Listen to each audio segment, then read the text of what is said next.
2015 সালে সারা বাংলাদেশে স্বৈরাচারী শেখ হাসিনার বুলেটের আঘাতে নিহত বিরোধী মত এবং পথের অসংখ্য নেতাকর্মী, 2021 সালের মোদী বিরোধী আন্দোলনে শাহাদাত বরণকারী হেফাজতের নেতাকর্মী, সর্বশেষ 2024 সালের বৈষম্য বিরোধী সর্বশেষ ফাঁসিবাদ বিরোধী আন্দোলন এবং সংগ্রামে শাহাদাত বরণকারী সহস্রাধিক ছাত্র জনতা সহ আবার বৃদ্ধ শিশু, যারা স্বৈরাচারী শেখ হাসিনা এবং তার পেটুয়া বাহিনী, তার খুনি বাহিনীর বুলেটের আঘাতে প্রাণ দিয়ে, রক্ত দিয়ে, জীবন দিয়ে বাংলার মানুষকে ফ্যাসিবাদ মুক্ত করেছে। সংগ্রামী সাথী ও বন্ধুগণ, তাই আজ আমাদেরকে মনে রাখতে হবে, এই সকল শহীদরা রক্ত দিয়েছে, জীবন দিয়েছে শুধু ক্ষমতার পালাবদল দেখবার জন্য নয়। শহীদরা রক্ত দিয়েছে, জীবন দিয়েছে বৈষম্যহীন একটি সমাজ গড়বার জন্য। আগামী দিনে আমরা যদি সে বৈষম্যহীন সমাজ গড়তে না পারি, যদি আমরা জুলুম মুক্ত সমাজ গড়তে না পারি, যদি আমরা বাংলার মাটিতে মানুষের সত্যিকার অধিকার প্রতিষ্ঠা করতে না পারি, শহীদের আত্মার কাছে শহীদদের রক্তের সাথে আমাদের গাদ্দারি এবং বেঈমানি হবে। এই জন্য আমি বিশ্বাস করি, ফ্যাসিবাদ বিরোধী আন্দোলনে দীর্ঘ 15-16 বছর আমরা যারা কাঁধে কাঁধ মিলিয়ে রাজপথে আন্দোলন করেছি, সংগ্রাম করেছি, জামিনের জিন্দাখানায় আমরা যারা একসঙ্গে জুলুমের বিরুদ্ধে রণজারি করে আল্লাহ দরবারে ফরিয়াদের হাত উত্তোলন করেছি, আগামীর বাংলাদেশের প্রবর্তনে গড়ে তোলা আমাদের ঐতিহাসিক জিম্মেদারি। সংগ্রামী সাথী ও বন্ধুগণ, তাই আমি সর্বপ্রথম উদাত্ত আহ্বান জানাতে চাই, জুলাই এবং আগস্ট বিপ্লবে এদেশের মানুষের যে অভিপ্রায় ছিল, বিপ্লবীদের যে আকাঙ্ক্ষা ছিল, সেই আকাঙ্ক্ষা এবং ইচ্ছাকে শ্রদ্ধা জানিয়ে আগামীর বাংলাদেশ গড়বার জন্য একটি ভিত তৈরি করতে হবে। বাংলাদেশের মানুষ রাজনৈতিক ব্যবস্থায় একটি সংস্কার চায়। আবার বলছি, বিগত 53 বছরের দুর্বৃত্ত রাজনীতিকে উপেক্ষা করে আগামীর বাংলাদেশে একটি ন্যায় এবং ইনসাফ ভিত্তিক রাজনৈতিক বন্দোবস্ত প্রতিষ্ঠা করা বাংলাদেশের জুলাই বিপ্লবের সকল অংশীদারের ইচ্ছা এবং অভিপ্রায়। রক্তের সাগর মারিয়ে সহস্রাধিক শত শত তাজা প্রাণের এবং রক্তের উপর প্রতিষ্ঠিত ক্ষমতার প্রস্তাবে বসে আছেন বর্তমান অন্তর্বর্তীকালীন সরকার। এই সরকার যদি সত্যিকার অর্থে আগামীর বাংলাদেশ গড়বার জন্য, ইনসাফপূর্ণ বাংলাদেশ গড়বার জন্য যদি সংস্কারের ভিত তৈরি করে দিয়ে যেতে ব্যর্থ হয়, ইতিহাসের কাছে ডক্টর ইউনূস সাহেবের নেতৃত্বাধীন অন্তর্বর্তীকালীন সরকার দায়ী থাকবে। এ দায় থেকে মুক্তির বিকল্প কোন রাস্তা আমাদের সামনে পড়ে না। এই জন্য সংস্কার করতে হবে, দুর্বৃত্তায়নের রাজনীতির পথ বন্ধ করতে হবে, পেশিশক্তির রাজনীতির পথ বন্ধ করতে হবে, চাঁদাবাজির রাজনীতির রাস্তা বন্ধ করতে হবে,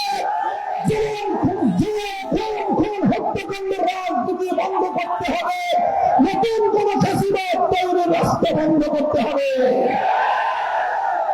এই জন্য আমরা বলি, জুলাই ঘোষণাপত্র যেন ভাবে দিয়েছেন ডক্টর ইউনূস সাহেব, আপনি যেদিন 5ই আগস্টের মঞ্চে দাঁড়িয়ে স্বপ্ন তত্ত্বকে অস্বীকার করে জুলাই ঘোষণাপত্র ঘোষণা করেছেন, সেদিনই আপনি বাংলার তৌহিদি জনতার আস্থা হারিয়েছেন।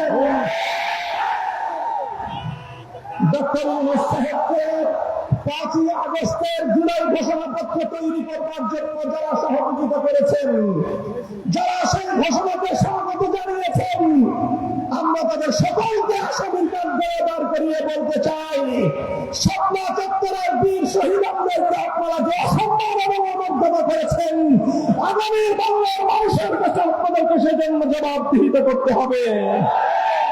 শাপলা চত্বরে যদি আমার ভাইরা রক্ত না দিত, তাদের রক্তের উপর যদি বিপ্লবের ভিত তৈরি না হতো, 2024 সালের জুলাই বিপ্লবের পতন তৈরি হতো না। 1947 সালকে অস্বীকার করে 1971কে শ্রদ্ধা জানানো যায় না। 1947 সালে কলকাতা এবং দিল্লির আধিপত্যকে অস্বীকার করে আমাদের পূর্বপুরুষরা একটি স্বাধীন মুসলিম জাতিসত্তা গঠন করবার নিমিত্তে যে বাংলাদেশ নামক পূর্ব পাকিস্তান এবং পূর্ববঙ্গের ভূখণ্ডকে দিল্লির আধিপত্য মুক্ত রেখেছিল, সেই 47 সালের দেশ বিভাগকে অস্বীকার করে আগামী বাংলাদেশ গড়ে তোলা সম্ভব নয়। আমরা বলছি 47, 71 এবং 24-এর বিপ্লবের চেতনাকে ধারণ করে আগামীর বাংলাদেশের রাজনীতি করতে হবে। এজন্য আগামীর বাংলাদেশে যারা রাজনীতি করতে চান 47, 71 এবং 24-এর ব্যাপারে আপনাদের বক্তব্য পরিষ্কার করতে হবে। সংগ্রামী সাথী ও বন্ধুগণ, আমরা দ্ব্যর্থহীন ভাষায় বলি, আমরা স্পষ্ট ভাষায় বলি, 20 শতাব্দীর গোড়ার দিকে আমরা একবার কলকাতার দাদাবাবুদের আধিপত্যের বিরুদ্ধে লড়াই করেছি। 1753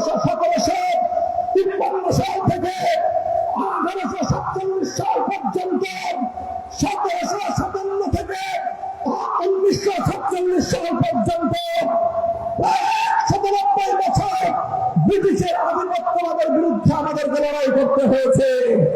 1971 থেকে 1947 থেকে 1971 পর্যন্ত 24 বছর পর্যন্ত আমাদেরকে পশ্চিম পাকিস্তানি খান পাঠানদের আধিপত্যের বিরুদ্ধে লড়াই করতে হয়েছে। বাংলার মানুষ বারবার আধিপত্যবাদের বিরুদ্ধে বুকের রক্ত দিয়ে শত্রুকে পরাস্ত করেছে। দুঃখজনক ভাবে প্রতিটি বিজয়ের পর গাদ্দাররা আমাদের বিজয় ছিনিয়ে নেবার চেষ্টা চালিয়েছে।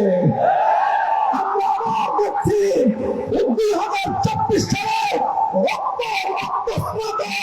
রক্তের সাগরে ভেসে আসা জুলাই বিপ্লবকে ব্যক্ত করে দেওয়ার জন্য আমি বাস্তবী হয়ে ঐক্যবদ্ধ হয়ে ষড়যন্ত্র চালাচ্ছে। পরিষ্কার ভাষায় বলুন,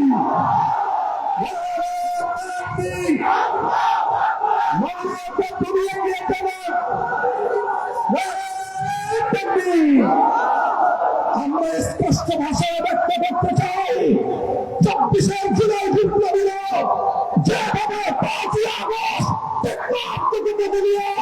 গোটা বাংলাদেশের শেখ মুজিবুর রহমান সাহেবের ভাস্কর্য ভেঙে গুড়িয়ে দিয়েছে, বাংলাদেশে আর বাকশালী রাজনীতি ফিরে আসতে পারবে না ইনশাআল্লাহ। যারা সেই ফ্যাসিবাদকে পুনর্বাসিত করবার জন্য নতুন ভাবে ষড়যন্ত্র করছেন অথবা তাড়াতাড়ি হাত মেলাবার চেষ্টা করছেন, আপনাদেরকে আমরা স্পষ্ট বার্তা দিয়ে দিতে চাই, জাতীয় পার্টি অথবা অন্য কোন নামে ফ্যাসিবাদের পুনর্বাসনের প্রচেষ্টা রাজপথে আমরা রেখে দেব, রাজপথে আমরা রেখে দেব ইনশাআল্লাহ। সংগ্রামী সাথী ও বন্ধুগণ, আমার সর্বশেষ আহ্বান, আমি বলতে চাই, ফ্যাসিবাদী আওয়ামী বাকশালী শক্তি তারা বাংলাদেশ থেকে উৎখাত হয়েছে, কিন্তু তাদের ষড়যন্ত্র বন্ধ হয়নি। বাংলাদেশের প্রশাসন সহ বিভিন্ন স্তরে ঘাটতি মেরে থাকা সেই ফ্যাসিবাদের দোসররা তাদের ষড়যন্ত্রের হাত গুটিয়ে নেয়নি। তাই জুলাই এবং আগস্ট বিপ্লবের সকল অংশীজন আমি নাম নিয়ে বলবো, বাংলাদেশ জাতীয়তাবাদী দল বিএনপি, বাংলাদেশ জামায়াতে ইসলামী সহ জুলাই অভ্যুত্থানে নেতৃত্ব দানকারী ছাত্র জনতা এনসিপি সহ আমি সকলকে উদাত্ত আহ্বান জানাবো, আমাদের মধ্যে রাজনৈতিক প্রতিদ্বন্দ্বিতা প্রতিযোগিতা থাকবে, কিন্তু আমাদের প্রতিযোগিতার সুযোগ নিয়ে প্রকৃত আওয়ামী লীগ জাতীয় পার্টির অপশক্তি যেন বাংলার মাটিতে আবার অনতিবিলম্বে রাজনীতিতে পুনর্বাসিত হওয়ার সুযোগ না পায়।